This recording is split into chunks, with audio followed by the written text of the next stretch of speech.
Hello दोस्तों, जय हिंद। स्वागत है आप सभी का रैंकर एजुकेयर के ऑनलाइन लर्निंग प्लेटफॉर्म पे। तो जैसा कि आप लोग पहले लेक्चर में या फिर इससे पहले वाले लेक्चर में आप लोगों को आइडिया लग गया था कि हम लोग सीयूटी की जर्नी स्टार्ट कर चुके हैं और अब हम आगे बढ़ रहे हैं अपने जर्नी में। और इस सिलसिले को जारी रखने के क्रम में हम अब आगे बढ़ेंगे अपने थ्योरी के पार्ट पे। अपने जो नॉलेज बेसिस का जर्नी है वो हम स्टार्ट करेंगे एंड देन आफ्टर हम अपने जो भी सिलेबस होगा उसकी तरफ हम लोग बढ़ेंगे। ठीक है, तो जैसे लास्ट क्लास में हम लोगों ने थोड़ा बहुत आइडिया लगाया था कि क्या सिलेबस होने वाला है, किस तरीके से हमें पढ़ाई करनी है, ये सारी चीजें हम लोगों ने बात कर ली थी। अब हमें क्या करना है, अब हमें अपने सिलेबस की तरफ बढ़ना है। जो थ्योरी है, जो केमिस्ट्री के पार्ट है, वो हमें पढ़ने हैं। ठीक है, तो अब हम उसके बारे में बात करेंगे। ठीक है, हमारा टारगेट क्या है, सीयूईटी 2026, बेसिकली सीयूईटी यूजी 2026। ठीक है, तो उसके लिए हम कुछ पढ़ेंगे, कुछ सीखेंगे और फिर अपना एग्जाम क्वालिफाई करेंगे, अटेम्प्ट करेंगे और क्वालिफाई करेंगे। उससे पहले जब हमें एग्जाम देना है तो हमें कुछ उसका आइडिया ले लेना होगा। जैसे हम लोगों ने लास्ट क्लास में आइडिया लिया था कि लाइक कौन सा रूट फॉलो करना चाहिए, क्या क्या सिलेबस होना चाहिए, मार्किंग स्कीम क्या है, ये सारी चीजें हम लोगों ने लास्ट क्लास में बात कर ली थी। अब हमें क्या करना है कि थोड़ा सा हम लोग प्रीवियस ईयर क्वेश्चन को देख करके चलेंगे। ठीक है, कि जो इससे पहले क्वेश्चंस आए हुए हैं वो क्वेश्चंस कैसे हैं। ठीक है, उसके बाद किस टाइप के क्वेश्चन आ रहे हैं, तो थोड़ा सा पीवाईक्यू हम लोग आज देखेंगे और फिर अगली क्लास से हम लोग क्या करेंगे, अपने थियोरी की तरफ आगे बढ़ेंगे और जो अपना सिलेबस होगा उसको हम लोग स्टार्ट करेंगे। ठीक है, फिलहाल हमें क्या करना है, थोड़ा सा जो हमारा 2025 का पीवाईक्यू है उसको हम लोग, प्रीवियस ईयर क्वेश्चन जो है 2025 का, उसको हम लोग देखेंगे, सॉल्व करेंगे और समझने की कोशिश करेंगे कि किस पोर्शन से है, किस तरीके से अटेम्प्ट करना है क्वेश्चन को। ये सारी चीजें हम लोग बात करेंगे। ठीक, तो फिलहाल हम लोग शुरू करते हैं। तो एक बार फिर से आप सभी का स्वागत है और हम लोग स्टार्ट कर रहे हैं सीयूईटी यूजी 2026 की जर्नी, स्टार्टिंग विद पीवाईक्यू 2025। ठीक है, 2025 के पीवाईक्यू से हम लोग स्टार्ट करेंगे। बाकी जो चीजें हैं लास्ट लेक्चर में हम लोगों ने डिस्कस कर लिया है कि सीयूईटी एग्जाम क्या है, कैसे है और कैसे हमें करना है, कैसे आगे बढ़ना है। अब हम थोड़ा सा पीवाईक्यू करेंगे और उसके बाद आगे बढ़ेंगे। ठीक, हाँ, तो फिर आगे बढ़ते हैं हम लोग। उससे पहले थोड़ी सी हम लोग ये बात कर लेते हैं कि सीयूईटी की तैयारी में रैंकर एजुकेयर आपकी कैसे हेल्प करेगा। तो ऑफलाइन ऑनलाइन दोनों ही मोड में हमारी टीम अवेलेबल है, हम अवेलेबल हैं। ठीक है, ऑफलाइन में बैचेस स्टार्ट हो चुके हैं, इनफैक्ट ऑनलाइन में भी अब सारे बैचेस स्टार्ट हो चुके हैं। ठीक है, तो आप कोई भी एडमिशन रिलेटेड क्वेरी हो, कोई भी काउंसलिंग रिलेटेड क्वेरी हो, आप इस नंबर पे कांटेक्ट कर सकते हैं और फिर आप जो भी आपका प्रॉब्लम है वो आप उसका सॉल्यूशन ले सकते हैं, मतलब पूछ सकते हैं कोई भी प्रॉब्लम को। ठीक है, और ये ऑनलाइन, चूंकि ऑफलाइन में तो हमारा सेंटर है वाराणसी में, वहां पे सारी चीजें अवेलेबल है। ऑनलाइन में क्या क्या अवेलेबल है, कुछ फीचर्स हैं जो कि हम ऑनलाइन में ऐप के थ्रू आप लोगों को प्रोवाइड करते हैं, जिसमें रिकॉर्डेड लाइव क्लासेस होती हैं, पीडीएफ नोट्स होते हैं, स्ट्रक्चर्ड स्टडी प्लान होता है जो कि काफी मैंडेटरी है। पहले बता चुके हैं हम आपको कि स्ट्रक्चर्ड स्टडी प्लान जो है वो काफी जरूरी होता है। ठीक है, किसी भी एग्जाम के लिए। उसके बाद टेस्ट सीरीज है, online doubt session, most important online doubt session. ठीक है, जो भी आपके डाउट होंगे वो ऑनलाइन ही रिजॉल्व हो जाएंगे, उसके लिए कहीं भटकने की जरूरत नहीं है। तो ये सारी चीजें रैंकर एजुकेयर की तरफ से आप लोगों को प्रोवाइड की जाएगी। और कोई भी क्वेरी हो कि कैसे इनरोल करना है, ऑनलाइन ऑफलाइन दोनों भी चीजें हैं, जो भी है, तो आप इस नंबर पे कांटेक्ट कर सकते हैं। ठीक, हाँ, और अगर ऐप को डाउनलोड करना है तो आप प्ले स्टोर से इसको, या फिर यहीं से आप स्कैन कर सकते हैं, या फिर प्ले स्टोर से इस आइकन को ढूंढने होगा और आपको डाउनलोड करना होगा। ठीक, चलिए, तो हम आ जाते हैं अपने प्रीवियस ईयर क्वेश्चन में, क्वेश्चन नंबर 1 पे। क्वेश्चन देखिए, समझने की कोशिश करिए कि क्वेश्चन है कहां से। ठीक है, थोड़ा सा समय आपको दे दिया जा रहा है, आप समझने की कोशिश करिए क्वेश्चन को। ठीक, ये क्वेश्चन पूछ क्या रहा है, क्वेश्चन है कहां से। तो जो प्रीवियस ईयर क्वेश्चन थे या फिर प्रीवियस ईयर सीवीटी हुआ है, तो उसमें सिर्फ और सिर्फ क्लास 12 के पोर्शन है। तो ये क्वेश्चन क्लास 12 केमिस्ट्री से ही है। ठीक है, अब यहाँ पे क्वेश्चन क्या कह रहा है, Gabriel synthesis is used for the synthesis of. ये जो गैब्रियल सिंथेसिस है, कहीं ना कहीं हम लोग पढ़े थे, जो हमारा अमीन चैप्टर था, उस चैप्टर में हम लोग पढ़े थे। ठीक है, तो हमें पता है कि जो गैब्रियल सिंथेसिस है वो हम लोग किसके लिए यूज करते हैं, गैब्रियल सिंथेसिस। ठीक है,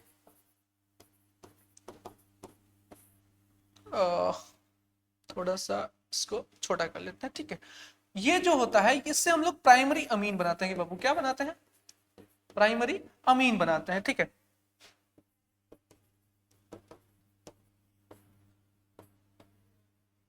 और सिर्फ प्राइमरी अमीन बनाते हैं। गैब्रियल सिंथेसिस से हम लोग सिर्फ और सिर्फ प्राइमरी अमीन बना सकते हैं। अगर हम बनाना चाहें सेकेंडरी टर्शियरी तो नहीं बना पाते हैं।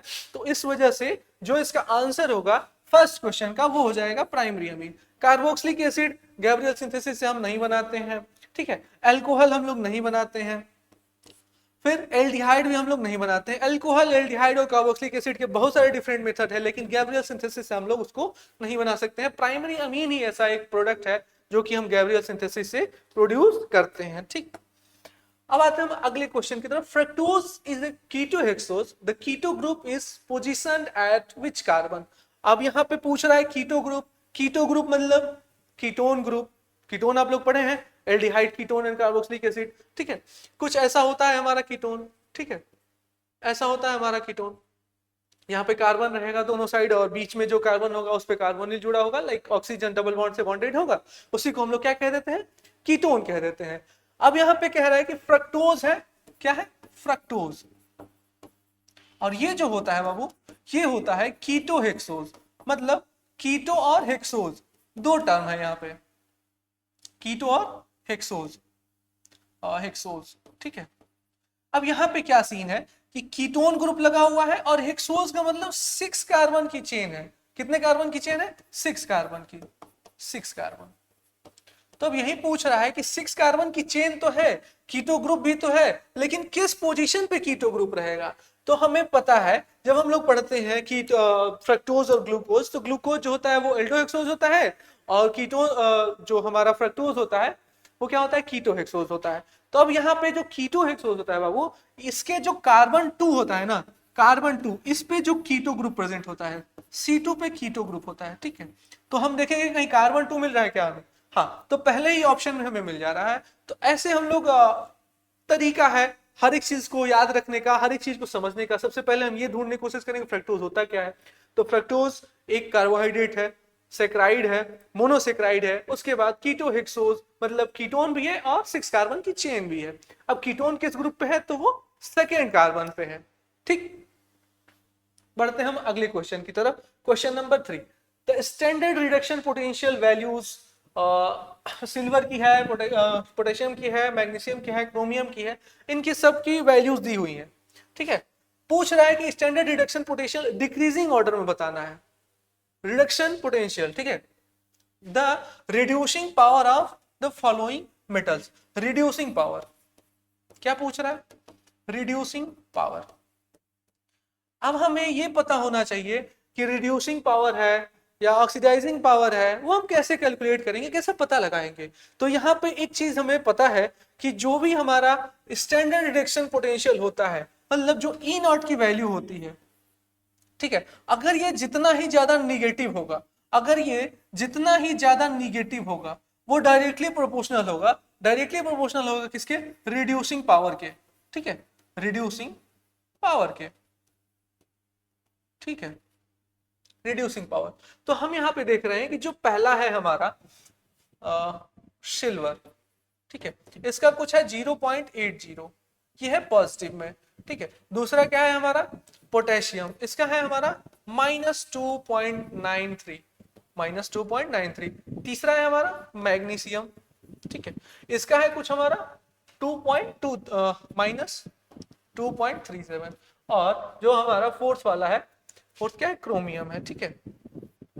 तो क्रोमियम में के केस में -0.74। तो यहां पे मैंने क्या बोला कि जिसका E0 सबसे ज्यादा निगेटिव, उसका रिड्यूसिंग पावर सबसे ज्यादा, ठीक है। तो यहां पे हम लोग देख पा रहे हैं कि जो पोटेशियम है उसका जो रिड्यूसिंग पावर है सबसे ज्यादा होगा, क्योंकि जो इसका निगेटिव वैल्यू है या फिर E0 की वैल्यू है वो सबसे ज्यादा निगेटिव में है, ठीक है। तो सबसे ज्यादा बी वाला होगा, ठीक है, सबसे ज्यादा बी वाला होगा। उसके बाद जो है आपका मैग्नीशियम, ठीक है, मैग्नीशियम कौन सा है, सी वाला। उसके बाद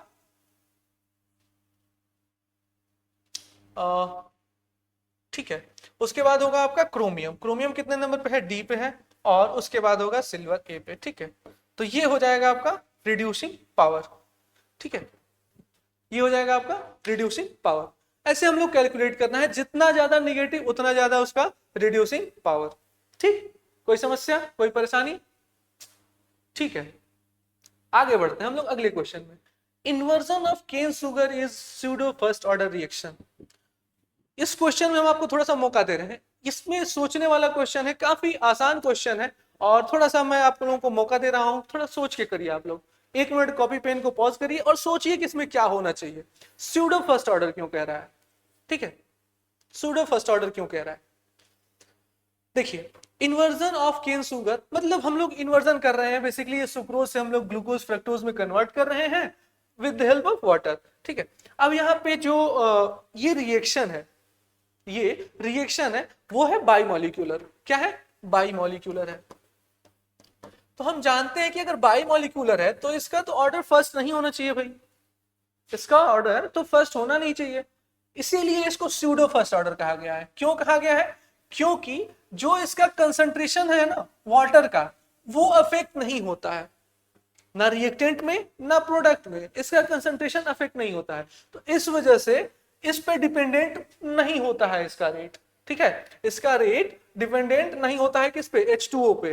ठीक है, तो इस वजह से inversion of cane sugar is pseudo first order reaction होता है। ठीक है, कहीं ऑप्शन में है H2O is not involve in the reaction, ऐसा तो नहीं, ये गलत हो गया। The concentration of water does not get altered during the reaction, so the reaction behave as first order reaction. अच्छा, ठीक है। तीसरा क्या है? Order of the reaction with respect to H2O is 0. गलत। The rate law equation for the equation is नहीं, ये भी नहीं होगा, ये भी नहीं होगा। Second option, the concentration of water does not get altered during the reaction, so the reaction behave as first order reaction. और इसीलिए हम लोग उसको pseudo first order भी कहते हैं, क्योंकि ये बाइमोलिक्यूलर है, लेकिन जो इसमें दूसरा मॉलिक्यूल है उसका जो कंसंट्रेशन है वो अल्टर नहीं होता है। ठीक है, इस वजह से हम लोग क्या कह देते हैं? इसको स्यूडो फर्स्ट ऑर्डर रिएक्शन कह देते हैं। ठीक, चीजें समझ में आ रही होगी, धीरे धीरे समझने की कोशिश करिएगा। अगर मैं जल्दी जा रहा हूं तो आप लोग बता दीजिएगा कि नहीं सर थोड़ा जल्दी हो रहा है। ऑप्शन है आपके पास, यूट्यूब पे अगर आप लोग देख रहे हैं तो वहां पर भी ऑप्शन है स्लो करने का, रोकने का, ये सारी ऑप्शंस है आप लोगों के पास। तो क्वेश्चंस को थोड़ा अच्छे से समझने की कोशिश करिए, फिर सॉल्यूशन की तरफ। ये नहीं कि बैठ गए फोन लेके लैपटॉप लेके बैठ गए हैं और सर जो बता रहे हैं एकदम वही चीज समझ लेना है, वही चीज सुन लेना है, याद कर लेना है, नहीं ऐसा नहीं करना है। बाकी जो आंसर्स नहीं होंगे वो क्यों नहीं होंगे ये जानने आपको जरूरी है। ठीक है, जो होगा आंसर वो तो हम बता ही रहे हैं कि ये आंसर होगा इसका, ये नहीं होगा। ठीक है, क्यों नहीं हो रहा है, वही आंसर क्यों हो रहा है, ये रीजन पता होना चाहिए। ठीक है, अगला है match list first with list second. सूची 1 को सूची सेकेंड से सुमेलित करें, मतलब मिलाना है कि कौन सा जो हमारा फर्स्ट लिस्ट है इसमें से कौन सा उसके कॉरस्पॉन्डिंग जो सेंटेंस है वो सही है। ठीक है, अब आप लोग प्राइमरी बैटरी के बारे में पढ़े हो, सेकेंडरी बैटरी के बारे में पढ़े हो, फ्यूल सेल के बारे में पढ़े हो, कोरोजन के बारे में पढ़े हो। ठीक है, तो ये सारी चीजें आप लोगों को पता है। सबसे पहले प्राइमरी बैटरी वो होती है जिसको हम लोग चार्ज वार्ज नहीं कर पाते हैं भाई, होता है कि नहीं? चार्ज वार्ज नहीं कर पाते हैं। ठीक है, यहाँ पे ये हो जाएगा थर्ड और ये हो जाएगा फोर्थ। ठीक है, ये हो जाएगा थर्ड, कंफ्यूजन ना हो। तो आप लोग इसका आंसर बताइए। ठीक है, प्राइमरी बैटरी क्या होता है? क्या पॉल्यूशन फ्री एनर्जी कन्वर्टर होता है? नहीं। Take place in the presence of air moisture and H+? नहीं। Large number of charging discharging and long lasting? नहीं। Mercury cell is used in hearing aids? हाँ, जो मर्करी सेल्स होते हैं वो प्राइमरी बैटरीज होते हैं। ठीक है, तो जो फर्स्ट का होगा वो 4 होगा। ठीक है, फर्स्ट का 4, ए का 4 कहीं देखने को मिल रहा है क्या? हाँ, इस ऑप्शन में हमें ए का 4 देखने को मिल रहा है, बाकी किसी ऑप्शन में नहीं देखने को मिल रहा है। तो यही से हमारा ये ऑप्शन सही हो जाएगा, और कुछ देखने की जरूरत ही नहीं। पहला ऑप्शन हम लोगों ने देखा और आंसर सही हो गया, बट फिर भी सेटिस्फेक्शन के लिए दूसरा हम लोग भी मतलब बाकी जो ऑप्शन है उसको भी देख लेंगे। सेकेंडरी बैटरीज है, सेकेंडरी बैटरीज क्या होती है? जिसको हम लोग चार्ज डिस्चार्ज कर सकते हैं। ठीक है, तो बी का होगा थर्ड, बी का होगा थर्ड, ये भी सही है। सी फ्यूल सेल, फ्यूल सेल वो होता है जो एनर्जी कन्वर्टर में हम लोग यूज करते हैं और pollution free energy converter use करते हैं। तो इसका जो है फ्यूल सेल का पॉल्यूशन फ्री, तो सी का फर्स्ट, सी का फर्स्ट, ये भी सही है।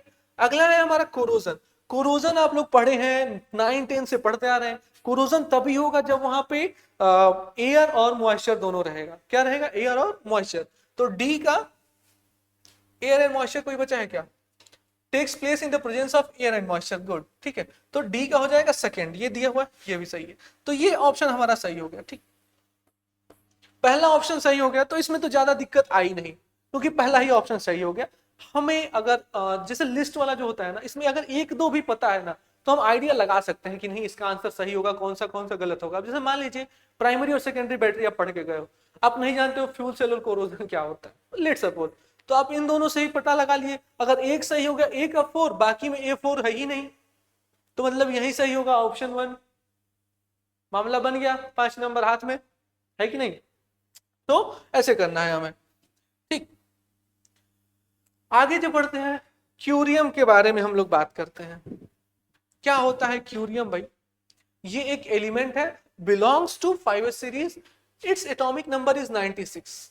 चलिए, which of the following is the correct electronic configuration of curium?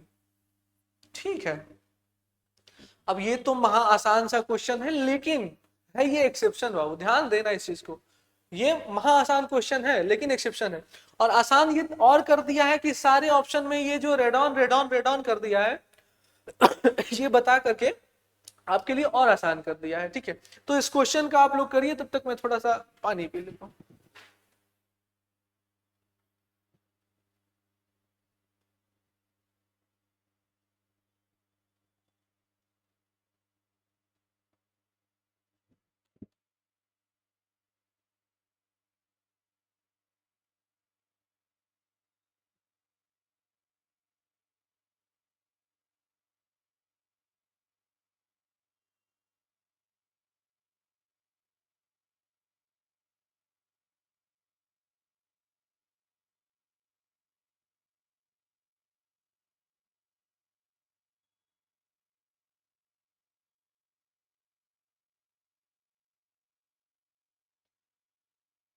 हाँ भाई, तो कर पाए आप लोग?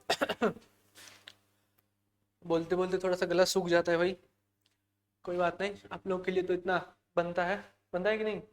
गुड। तो यहाँ पे हमें क्या बताना है? इलेक्ट्रॉनिक कॉन्फ़िगरेशन, मतलब इलेक्ट्रॉनिक कॉन्फ़िगरेशन सदियों से करते आ रहे हैं हम लोग, तो है कि नहीं? क्या पूछ दिया हमसे, लेकिन यहाँ पे है एक्सेप्शन बाबू। देखो, यहाँ पे 96 है, एटॉमिक नंबर भी दे दिया है, ये भी बता दिया है कि ये 5s सीरीज से बिलोंग करता है, तो 5s सीरीज से बिलोंग करता है, ठीक है। और इसका 96 है एटॉमिक नंबर, दो चीजें हमें पता चली। और इससे हम लोगों को ये पता चल गया कि ये है एक्टिनाइड, क्या है?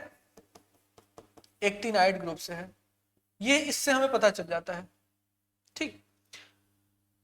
ये ऐसे भी अगर आप लोगों को क्यूरियम याद नहीं है, जैसे मान लीजिए कि बहुत लोग याद कर लेते हैं कि क्यूरियम एक्टिनाइड होता है, मतलब एक्टिनाइड ग्रुप से होता है, एफ ब्लॉक का एलिमेंट है, एक्टिनाइड है, तो उससे पता चल जाता है। लेकिन अगर ये दे दिया है, गिवन है कुछ चीजें, तो उसका भी हम लोग इस्तेमाल कर लेंगे। ये हमें पता चल गया एक्टिनाइड। अब क्या करेंगे? एक्टिनाइड पता चल गया, एटॉमिक नंबर हमें 96 दे दिया है, ठीक। तो अब क्या करेंगे हम लोग? जो इसका सबसे नजदीकी नोबेल गैस होगा उसको हम लोग सबसे पहले लिखते हैं। तो इसका नजदीकी नोबेल गैस पहले से ऑलरेडी दे दिया है, रेडॉन। इसका होता है 86, ठीक। इसके बाद 86 इलेक्ट्रॉन तो यहां पे हो गए, अब 10 इलेक्ट्रॉन बच रहे हैं जिनको हमें कॉन्फ़िगरेशन में लिखना है। तो या तो हम जैसे देखिए, यहां पे ये रेडॉन हो गया 86, यहां पर भी क्या हो गया 86, यहां पर भी क्या हो गया 86, और यहां पर भी हो गया 86।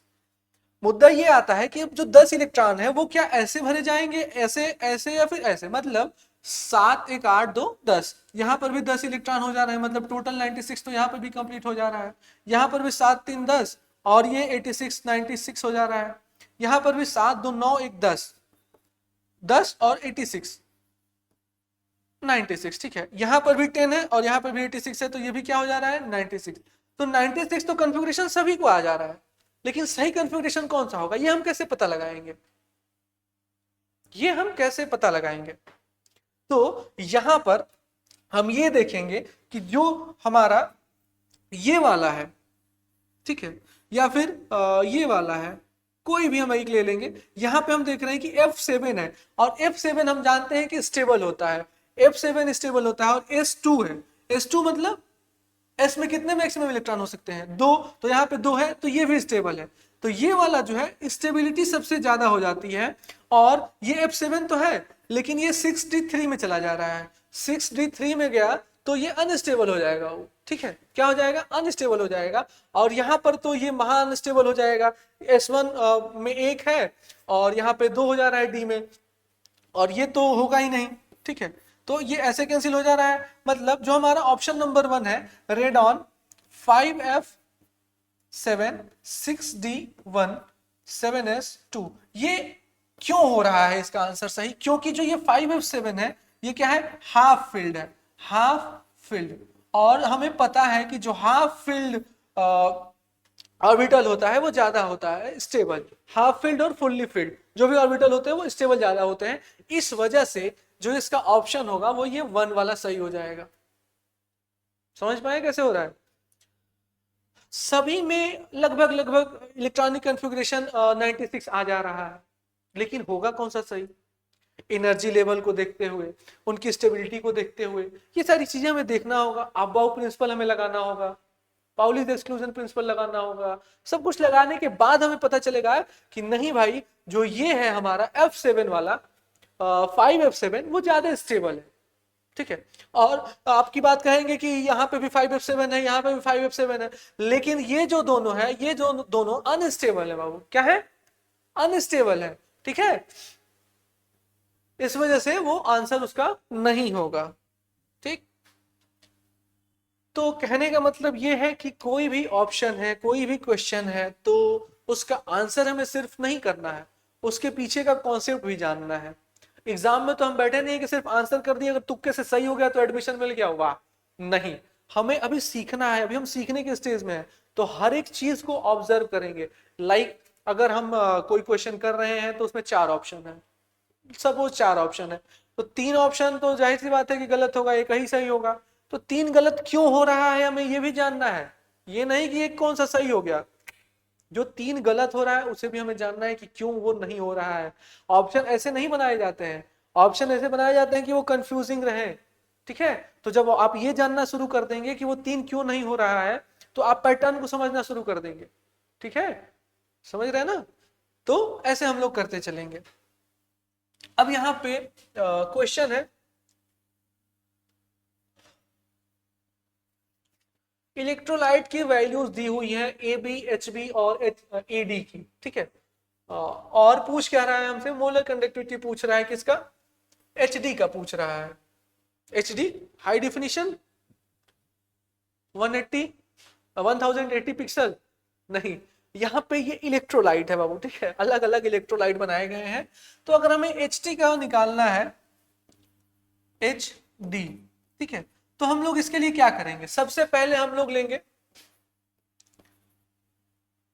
H और B, HB प्लस करेंगे इसमें AD, ठीक है, AD, और इसमें से हम लोग माइनस कर देंगे AB को, मतलब यहाँ पे डेल्टा M AB, ठीक है। अब यहाँ से आप लोग क्या देख रहे हैं? यहाँ पे HB है और AD है। अगर यहाँ से हम AB माइनस कर दे रहे हैं, A और B को हटा दे रहे हैं, तो क्या बचेगा? H और D बचेगा। सिंपल, मतलब एक हम वो बता रहे हैं आप लोगों को, तरीका बता रहे हैं, ट्रिक बता रहे हैं कि कैसे करना है। ये क्या थ्योरेटिकल तरीका नहीं है, मैं अपने से बता रहा हूँ कि आप कैसे मतलब उस चीज को अप्रोच कर सकते हैं, ठीक है। तो यहाँ पे अगर हम माइनस कर रहे हैं AB को, तो यहाँ से A गायब होगा, यहाँ से B गायब होगा और HD हमें मिल जाएगा, ठीक है। तो सबसे पहले हम क्या करते हैं, HB की वैल्यू दी हुई है कुछ, HB की वैल्यू ये वाली है, ठीक है, 300.9, ठीक है। और यहाँ पे AD की वैल्यू दी हुई है +80.0, ठीक है। यूनिट आप लोग ध्यान रखिएगा। उसके बाद हमें माइनस करना है, इसमें से AB को माइनस करना है। AB की वैल्यू दी हुई है 120.5, ठीक है। अब अगर जैसे हम लोग इसको कैलकुलेट करेंगे, ठीक है, जैसे ही कैलकुलेट करेंगे तो 380 माइनस 120, 380 माइनस 120 60 के आसपास कुछ आएगा, 60 का कोई ऑप्शन है? हाँ, 260, ठीक है। तो ये आ जाएगा 260.4, ठीक है, मोल इनवर्स। ठीक है, ये आ जाएगा हमारा आंसर इसका। तो कहीं है हमारा 260.4, ये है हमारा ऑप्शन नंबर 1 260.4। ठीक है, तो ऐसे हम लोग करेंगे इस क्वेश्चन को। ठीक है, कोई समस्या, कोई परेशानी, कोई दुख, कोई तकलीफ? ठीक है, अच्छा आगे बढ़ते हैं हम लोग। वाह, ऑर्गेनिक का क्वेश्चन आ गया, मजेदार, शाबाश। क्वेश्चन को ध्यान से देखिए, the following reaction is an example of. ओ, किस चीज का एग्जांपल है, मतलब पूछ रहा है कौन सा रिएक्शन है। देखिए ये क्वेश्चन आ गया नेम रिएक्शन से, जो हम लोग पढ़ते हैं अलग से नेम रिएक्शन, तो उसका क्वेश्चन है। ये काफी इंपॉर्टेंट चीज है, आप लोग समझ पा रहे हैं कहां कहां से क्वेश्चन पूछ रहा है। नेम रिएक्शन से क्वेश्चन आ गया, ठीक है। और यहाँ पे आपको ये चारों नेम रिएक्शन पता होना चाहिए, तभी आप इसको कर पाएंगे। चारों नेम रिएक्शन पता होना चाहिए। तो यहाँ पे हमें एक एल्डिहाइड दिया हुआ है, जिसे हम लोग क्या कह रहे हैं, बेंजल डिहाइड कहते हैं। ठीक है, और साथ में कंसंट्रेटेड बेस लिया हुआ है। तो याद करिए थोड़ा सा कि कभी हम एल्डिहाइड के साथ में कंसंट्रेटेड बेस लेते थे तो कौन सा रिएक्शन होता था, कैनिजारो या फिर HBZ होता था, या फिर फ्रिडल-क्राफ्ट होता था, गटरमैन कोच होता था। तो हम ये जान पाए कि जब हम लोग बेंजल डिहाइड या फिर एल्डिहाइड का रिएक्शन कराते थे कंसंट्रेटेड बेस के साथ में, ठीक है, और कुछ ऐसा प्रोडक्ट बन रहा है जिसमें प्रोडक्ट भी हमें पता चल गया कि अल्कोहल है और सोडियम बेंजोएट बन रहा है। अरे भाई साहब, इतनी चीजें हमें पता चल गई। तो अब यहाँ पे हम दिमाग लगाएंगे, थोड़ा सा सोचेंगे कि ये कहीं ना कहीं ये जा रहा है एल्डिहाइड कीटोन कार्बोक्सिलिक एसिड वाले चैप्टर में। अब वहां से हमें ये समझ में आ रहा है कि कंसंट्रेटेड बेस जब हम लेते थे तो वहां पे दो रिएक्शन होता था, या तो वो एल्डोल होता था या तो वो कैनिजारो होता था, है कि नहीं। अगर हम लोग एल्डिहाइड लिए और उसके साथ में क्या ले लिए, कंसंट्रेटेड बेस ले लिए, तो या तो वो क्या होता था, एल्डोल होता था, या तो वो कैनिजारो होता था। तो कहीं एल्डोल इसमें दिख रहा है क्या, नहीं, तो कैनिजारो होगा क्या, मान लेते हैं कैनिजारो। लेकिन कैसे, लेकिन ऐसे कि कैनिजारो में हमें पता है कि नो अल्फा हाइड्रोजन, एक रिक्वायरमेंट है हमारे पास, no alpha hydrogen for Cannizzaro reaction. तो क्या यहाँ पे अल्फा हाइड्रोजन कोई है क्या, यहाँ पे कोई अल्फा हाइड्रोजन है क्या, नहीं ना। तो ये क्या हो जाएगा रिएक्शन, कैनिजारो रिएक्शन हो जाएगा। और अब हम तो पता चल गया कि चलिए मान लीजिए कैनिजारो हो गया, एग्जाम में खूब दिमाग लगाए और पता चल गया हमें कि कैनिजारो हो गया, कंफ्यूजन आ गया कि क्या सही है हमारा। तो बाकी के तीन ऑप्शन को हम लोग देख लेंगे। HBZ जो रिएक्शन है ये हम लोग इस्तेमाल करते हैं हेलोजिनेशन के लिए, तो ये तो नहीं होगा, ठीक है, ये तो नहीं होगा। दूसरा क्या है, फ्रीडल क्राफ्ट, फ्रीडल क्राफ्ट से तो हम लोग एसाइलेशन एसिटाइलेशन करते थे, तो ये भी नहीं होगा। चौथा है हमारा Gattermann coach reaction, Gattermann coach से तो हम लोग एल्डिहाइड बनाते थे, एल्डिहाइड बनाते थे, और ये एल्डिहाइड का ही रिएक्शन है, तो हम लोग प्रिपरेशन पढ़ते थे एल्डिहाइड का गटरमैन कोच से, तो ये भी नहीं होगा। तो अब हम जाके संतुष्टि मिला कि नहीं भाई चलो जो हम किए हैं वो सत्य है, सही है, 5 नंबर यहां से भी हमें मिल गया। मिला कि नहीं मिला, मिला कि नहीं मिला, ठीक। चलिए, तो ऑर्गेनिक में थोड़ा सा तरीका बदलना पड़ेगा, अप्रोच बदलना पड़ेगा। बढ़ते हैं हम क्वेश्चन नंबर 9 की तरफ। एक और ऑर्गेनिक का क्वेश्चन धमाकेदार, वाह। आइडेंटिफाई द इंटरमीडिएट, इंटरमीडिएट का मतलब मत समझ जाना कि कोई यहाँ पे कार्बोकेटाइन कार्बेनाइन के बारे में पूछ रहा है, इंटरमीडिएट प्रोडक्ट के बारे में पूछ रहा है वो। In the following reaction for commercial method of manufacturing of benzaldehyde, एक और हिंट दे दिया, कॉमर्शियल मेथड ऑफ मैन्युफैक्चरिंग, ठीक है। तो कॉमर्शियल मेथड ऑफ मैन्युफैक्चरिंग जब हम लोग पढ़ते थे तो हम लोग ये देखते थे कि टोल्यूइन से हम लोग बेंजल डिहाइड बनाते हैं, और वो बेंजल डिहाइड बनाने में हम लोग एक रिएक्शन का यूज करते हैं जिसमें हम लोग कहते हैं साइड चेन रिएक्शन। और ये मैन्युफैक्चरिंग हो, मतलब कॉमर्शियल मेथड होता है मैन्युफैक्चरिंग का बेंजल डिहाइड का, ये पढ़ाया गया है। और थ्योरी या फिर जब हम लोग पढ़ेंगे थ्योरी तो भी आप लोग देखेंगे, ठीक है। तो यहां से 2-3 हिंट हमें पहले से मिल चुका, ठीक है। तो जब भी कभी हम लोग टोल्यूइन का रिएक्शन करेंगे क्लोरीन के साथ, और यहाँ पे HNU दिया हुआ है बाबू, HNU का मतलब सनलाइट दिया हुआ है, तो जैसे ही सनलाइट के साथ रिएक्शन होगा, अगर हम लोग बात कर लेते हैं इस टोल्यूइन की, यही है हमारा टोल्यूइन, ठीक है, इसका रिएक्शन हम लोग करा दिए Cl2 के साथ और HNU के प्रेजेंस में, ठीक है। तो क्या होगा, यहां से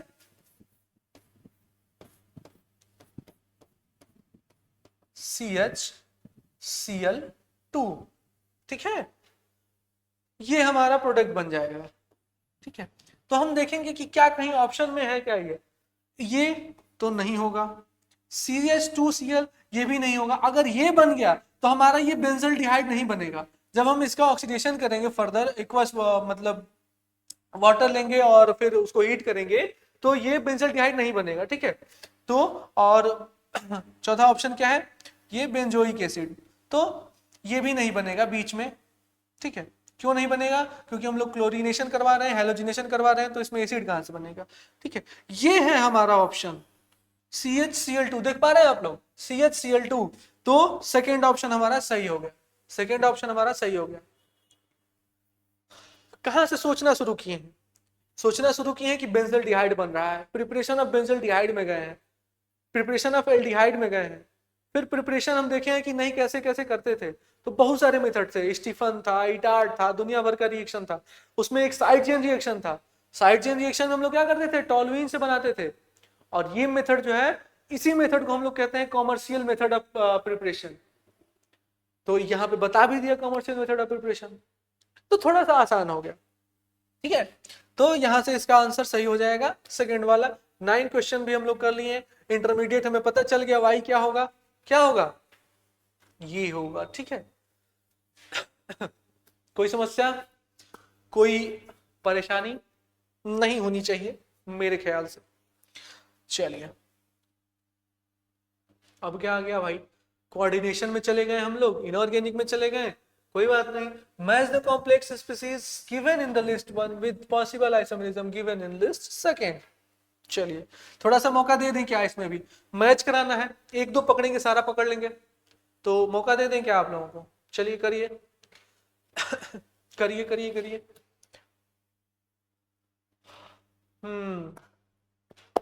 हमें तो पता चल गया, क्या आप लोगों को पता चला गया कि आंसर क्या होगा इसका। बड़ा मजेदार है, बहुत ही मजेदार है, बहुत ही मजेदार है।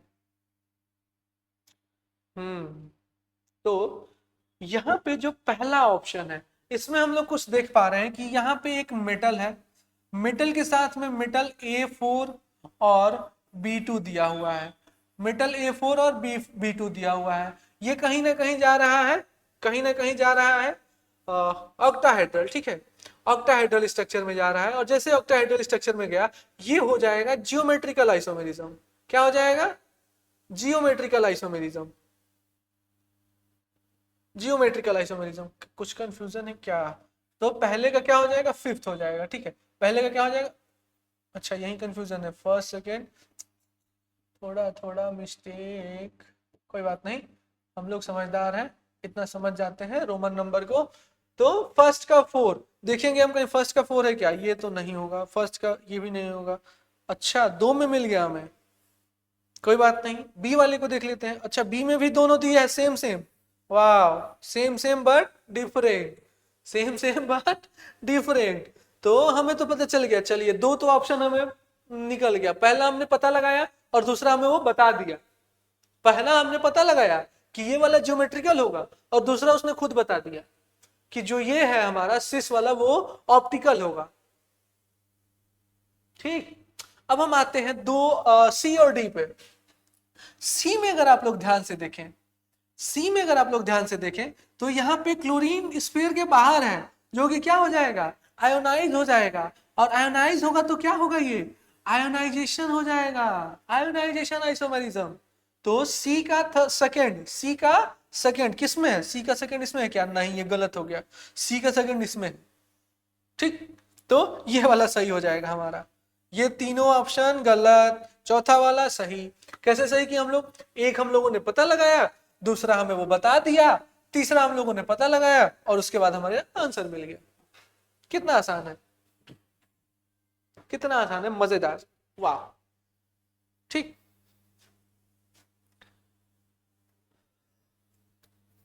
केमिस्ट्री को तो एकदम मसल के रख देंगे सीयूईटी में, क्या ही है, क्या ही पूछ लेंगे, नहीं ये नहीं सोचना है, कुछ भी पूछ लेंगे, है कि नहीं।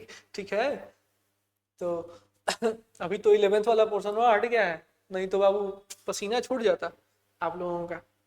मेरा भी नहीं यहाँ पे पंखा एसी सब चल रहा है तो मेरा पसीना नहीं छूटेगा। ठीक है, आप लोग ध्यान से थोड़ा सा इस क्वेश्चन को समझने की कोशिश करिएगा, हो जाएगा। ठीक है, चलिए question number 11, which of the following compounds react with acid to give salt. Acid base and salt पढ़े थे क्या हम लोग क्लास 10th में, वहां से क्वेश्चन आ गया क्या, वहां से क्वेश्चन आ गया क्या, एसिड बेस एंड सॉल्ट हम लोग पढ़े थे कहीं। ठीक है, तो हमें पता है कि अगर एसिड है और इससे कुछ रिएक्ट कर रहा है एक्स और हमें सॉल्ट मिल रहा है, तो हमें पहले से पता है कि ये एक न्यूट्रलाइजेशन रिएक्शन होता है तभी सॉल्ट बनता है। और जाहिर सी बात है कि एसिड के साथ में जब बेस रिएक्ट करेगा, क्या रिएक्ट करेगा, बेस रिएक्ट करेगा, क्या रिएक्ट करेगा, बेस, तो ही जाकर के ये सॉल्ट बनाएगा। तो अब हम ढूंढेंगे कि इसमें बेस कौन सा है। ईथर क्या बेस होता है क्या, नहीं। फिनॉल बेस होता है क्या, नहीं। ठीक है, अमीन के बारे में कहा जाता है कि नहीं ये तो बेसिक होता है भाई। क्यों बेसिक होता है, क्योंकि जो अमीन के पास लोन पेयर होते हैं वो अवेलेबल होते हैं, ये अवेलेबल होते हैं डोनेशन के लिए, डोनेशन के लिए अवेलेबल होते हैं, रिएक्शन के लिए अवेलेबल होते हैं। तो जो हमारा अमीन होता है वो क्या होता है, बेसिक नेचर का होता है। किस नेचर का होता है, बेसिक नेचर का होता है। तो जाहिर सी बात है कि जब अमीन का रिएक्शन होगा किसके साथ, एसिड के साथ, तो यहाँ पे बनेगा सॉल्ट। क्या बनेगा, सॉल्ट। रिएक्शन करके देख लें क्या, चलिए अमीन हम लोग ले लेते हैं, यही ले लेते हैं RnH2, इसका रिएक्शन कर देते हैं मशहूर एसिड HCl के साथ में। ठीक है, तो हमारा क्या बन जाएगा, RnH3, यहाँ पे आ जाएगा पॉजिटिव चार्ज और यहाँ पे आ जाएगा Cl-। ठीक है, ये बन गया हमारा सॉल्ट। क्या बना यहाँ पे, सॉल्ट बन गया। तो एकदम कंफर्म हो गए हम लोग। धांसू, इसको तो गलत हो ही नहीं सकता, क्लेम कर देंगे भाई, गलत हो ही नहीं सकता ये। ठीक है, समस्या का समाधान हुआ क्या, क्वेश्चन सॉल्व हुआ क्या।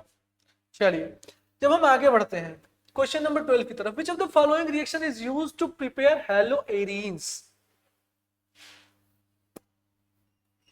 हेलोएरीन्स बनाने के लिए कौन सा रिएक्शन हम लोग इस्तेमाल करेंगे, बताइए बताइए बताइए। ऑर्गेनिक में घुसे हुए हैं हम लोग, एकदम दिमाग का वो हो जाएगा एक्सरसाइज।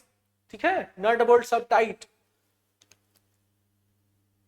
फिर यहां से सारे का सारा नेम रिएक्शन है, करेंगे या बता दें। चलिए हम यहाँ पे हैं आपकी मदद के लिए, लेकिन ध्यान रखिएगा वो सहारा मनुष्य को कमजोर बना देती है, सहारा मनुष्य को कमजोर बना देती है। स्टीफन रिएक्शन की हम लोग जब बात करते हैं तो इससे हम लोग एल्डिहाइड बनाते हैं। क्या बनाते हैं, एल्डिहाइड। ठीक है, गटरमैन कोच से भी हम लोग क्या बनाते हैं, एल्डिहाइड। वो रिएक्शन हम लोगों ने पढ़ा था, बेंजीन से बेंजल्डिहाइड बनाते थे। स्टीफन में हम लोग साइनाइड से बनाते थे एल्डिहाइड। ठीक है, कैनिजारो रिएक्शन, तो कैनिजारो रिएक्शन तो जो होता है वो एल्डिहाइड में हम लोगों ने अभी भी कुछ देर पहले ही क्वेश्चन किया था, उसमें क्या बन रहा था, एल्कोहल बन रहा था और कोई सॉल्ट बन रहा था जिससे सोडियम बेंजोएट बन रहा था। तो ये तीनों तो नहीं होंगे, ये तीनों तो नहीं होंगे। आखिरी ऑप्शन हमारा बच गया सैंड मेयर रिएक्शन, ये हो जाएगा जिससे हम लोग हेलोएरीन बनाते हैं।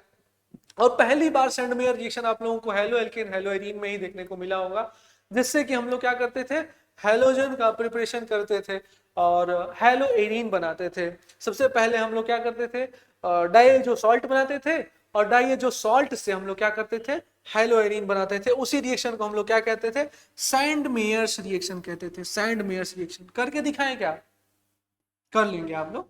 ठीक है, टाइम ज्यादा लगेगा, कोई बात नहीं। चलिए अगर आप लोगों की इच्छा है तो ये N2Cl है, N2+ होता है और Cl यहाँ पे माइनस होता है। ठीक है, इसका अगर हम लोग रिएक्शन करवाते हैं, यहाँ पे ले लेते हैं CuX, तो यहाँ पे बन जाता है हमारा X। और जो ये X होगा ना बाबू, ये सिर्फ और सिर्फ क्लोरीन और ब्रोमीन होगा। आयोडीन और फ्लोरीन के लिए दूसरा मेथड हम लोग यूज करते हैं। ठीक है, तो ये बन गया हमारा हेलोएरीन। और इसी रिएक्शन को हम लोग क्या कह देते हैं, सैंड मेयर रिएक्शन कह देते हैं। ठीक है, क्रिस्टल क्लियर हुआ, चमका क्या दिमाग में। चलिए क्वेश्चन नंबर 12 हो गया। फिजिकल केमिस्ट्री में आ गए हम लोग। Arrange the following complexes in increasing order of conductivity of their solution. क्या कह रहा है, conductivity of their solution increasing order.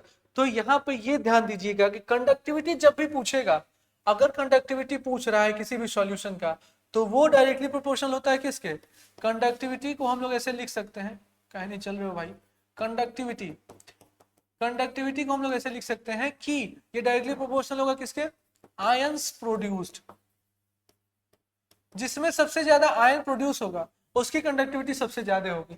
तो यहाँ पे हम लोग देख रहे हैं कि ये सब कुछ स्फीयर के अंदर में, स्फीयर के बाहर कुछ है ही नहीं, तो यहाँ पे आयंस 0, यहाँ पे जो आयंस होंगे वो 2 होंगे, एक तो ये क्लोरीन वाला हो जाएगा और एक कॉम्प्लेक्स का हो जाएगा। ठीक है, यहाँ पे जो होंगे वो 4 होंगे, क्या होंगे 4, 3 क्लोरीन आयन और एक कॉम्प्लेक्स का आयन। यहाँ पे जो होगा वो 3 आयंस होंगे, 2 क्लोरीन का और एक कॉम्प्लेक्स का। ठीक है, ये तो डिसोसिएट ही नहीं होगा ना भाई, डिसोसिएट कहां से होगा। ठीक है, तो डिसोसिएट नहीं होगा तो चार्ज नहीं डेवलप होगा, यहाँ पे आयन ही नहीं बनेगा। ठीक, तो सबसे ज्यादा किसका हो गया, सी का। इंक्रीजिंग ऑर्डर में बताना है, इंक्रीजिंग मतलब सबसे छोटा वाला पहले लिखेंगे, तो ए वाला, ठीक है, फिर डी वाला, उससे ज्यादा बी वाला, और सबसे ज्यादा सी वाला। ठीक है, देख पा रहे हैं आप लोग, सी में सबसे ज्यादा आयंस प्रोड्यूस हो रहे हैं तो उसकी कंडक्टिविटी सबसे ज्यादा हो जाएगी। तो कोई है क्या, सी बी डी है, सी बी डी है, क्या हो गया, अच्छा ओके ओके ओके, अच्छा ये गड़बड़ हो गया। गड़बड़ ये हो गया कि थोड़ा सा हम लोग यहाँ पे बी होगा, यहाँ पे डी होगा और यहाँ पे सी होगा, बताते भी नहीं हो यार तुम लोग। यहाँ पे सबसे ज्यादा तो सी वाले का है, उसके बाद डी वाले का है ना, तो सी के बाद डी होगा, उसके बाद बी होगा, उसके बाद ए होगा, तो ये हो जाएगा इंक्रीजिंग ऑर्डर। ठीक है, ऑप्शन है क्या कहीं, सी डी बी ए पहला वाला ही है। ठीक है, तो ये हो जाएगा आंसर। कॉन्सेप्ट सही था, उल्टा सीधा करने में इंक्रीजिंग डिक्रीजिंग में थोड़ा सा हो गया, कोई बात नहीं। समझ गए मेन कॉन्सेप्ट, मेन मुद्दा समझ गए आप लोग। जिसमें सबसे ज्यादा आयंस प्रोड्यूस होंगे बाबू, उसका सबसे ज्यादा ही कंडक्टिविटी होगी। ठीक है, चलिए, during denaturation of protein which structure of protein remain intact. आ गया हमारा बायोमोलिक्यूल।